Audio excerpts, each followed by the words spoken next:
আচ্ছা, প্রথম কথা হচ্ছে কি, আমরা যে প্রকল্পটা পাঠিয়েছি চায়নায়, সেখানে আমরা একটা তারিখ দিয়ে পাঠিয়েছি।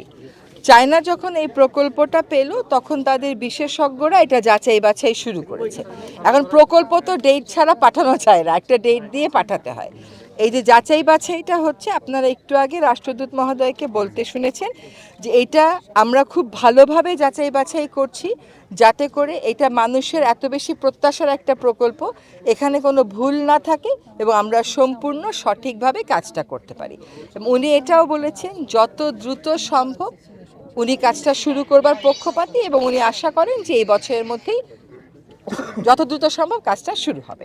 তারিখ আর বলছি, প্রথম কথা হচ্ছে যে এটা যাচাই বাছাই প্রক্রিয়াটা শেষ না হওয়া পর্যন্ত এটা শুরু করা যাচ্ছে না। ফলে এটা হয়তো জানুয়ারির মধ্যে শুরু হচ্ছে না, কিন্তু কোনোভাবেই হতাশা ছড়ানো যাবে না, কারণ উনি এই প্রকল্পটা করার ব্যাপারে চীন সরকার, বাংলাদেশ সরকার উভয়ই প্রতিশ্রুতিবদ্ধ বলেই আমরা দুজন আবার আপনাদের কাছে এসেছি। হ্যাঁ, এবং এই কথাগুলো আবার বলতে এসেছি যে এই প্রকল্পটা হবে এবং এইটার সপক্ষে রাজনৈতিক দলগুলোকেও আপনারা দেখেছেন, নির্বাচনে যারা যাচ্ছেন তারা বলেছেন যে তাদের রাজনৈতিক যে ম্যানিফেস্টো এটা তাদের পার্ট, সুতরাং এটা হবে। কিন্তু তাড়াহুড়াটা না করে, যে 26শে জানুয়ারি বলেছিলেন 26 জানুয়ারি শুরু করে, সেটা না করে আমরা একটু সময় দিই, কাজটা ভালো করে হোক। আগের যে প্রকল্প গেছিল সেই প্রকল্পে কোনো তারিখ ছিল না, কোনো সময় ছিল না এবং সেই প্রকল্প যাচাই বাছাই হয় নাই। এখন যাচাই বাছাই না হয়ে কেন টাইম দিলাম?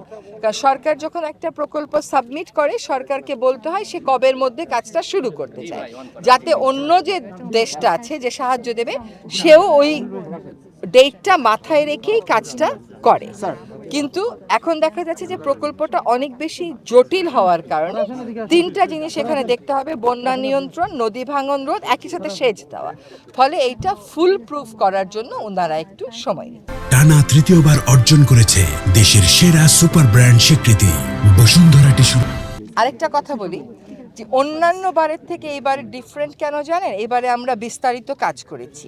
আমরা আপনাদের পর্যায়ে গণশুনানি করেছি, আমরা জাতীয় পর্যায়ে বিশেষজ্ঞদের মতামত নিয়েছি, তারপরে এটা চীন দেশে 5 জেলাতে, তারপরে এটা চীন দেশে পাঠানো হয়েছে এবং তারা এটা ফার্দার যাচাই বাছাই করছে। হ্যাঁ, আর চীন দেশের সাথে বাংলাদেশের সম্পর্কটা বন্ধুত্বপূর্ণ। বাংলাদেশের পররাষ্ট্রনীতির মূলটাই হচ্ছে যে সকলের সাথে বন্ধুত্ব। চীন যেহেতু আমাদের খুব দূরবর্তী প্রতিবেশী না, সেজন্য চীনের সাথেও আমাদের সম্পর্কটা ঘনিষ্ঠ। আর চীনের সাথেও কিন্তু আমরা নদী শেয়ার করি। হ্যাঁ, আমাদের একটা নদীর কিন্তু উৎপত্তি চীনের ওখান থেকে হয়েছে। এই সময়ে আপনারা দেখতে পাচ্ছেন যে একটা বড় হাসপাতাল করার জন্য তারা এগিয়ে এসছে। বাংলাদেশে অনেক রকমের স্বাস্থ্য সেবার ক্ষেত্রে, ইনফ্রাস্ট্রাকচারের ক্ষেত্রে, এমনকি এই যে তিস্তা প্রকল্পের ক্ষেত্রেও তারা এগিয়ে এসছে। তাদের প্রতি আমাদের একটা বিশেষ কৃতজ্ঞতা তো আমরা অবশ্যই জানাতে পারি।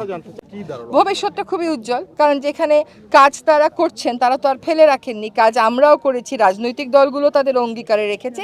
কাজে এই ভবিষ্যৎ, আমি আবারও আপনাদেরকে বলছি, হতাশা ছড়িয়েন না। আপনাদের এই যে ভাষা ব্যবহার করে প্রশ্ন করা, এটা কিন্তু হতাশা হওয়া হয়তো কারণ আছে, কিন্তু আপনি যদি হতাশ হয়ে যান আপনার লাভটা কি? হতাশা ছড়িয়ে হতাশ হয়ে লাভ নেই তো কোনো, বরং আশার, একজন রাষ্ট্রদূত এসছেন, আমি এসছি, নিশ্চয়ই এখানে আসার বড় বেশি জায়গা আছে বলেই আমরা এসেছি। এখন একটা সমীক্ষা হয়ে আমরা যে টাকা দিলাম, দেখা গেল কাজটা করতে গিয়ে তার চেয়ে বেশি টাকা লাগলো, তখন আমি চুক্তি স্বাক্ষর করে ফেললে তো এটা পরিবর্তন করা অনেক কষ্টের হয়ে যাবে। বরং এমন একটা প্রক্রিয়ার ভিতর দিয়ে যাই যে উভয় দেশের জন্য এই বিষয়টা সহনশীল হয় এবং জনগণ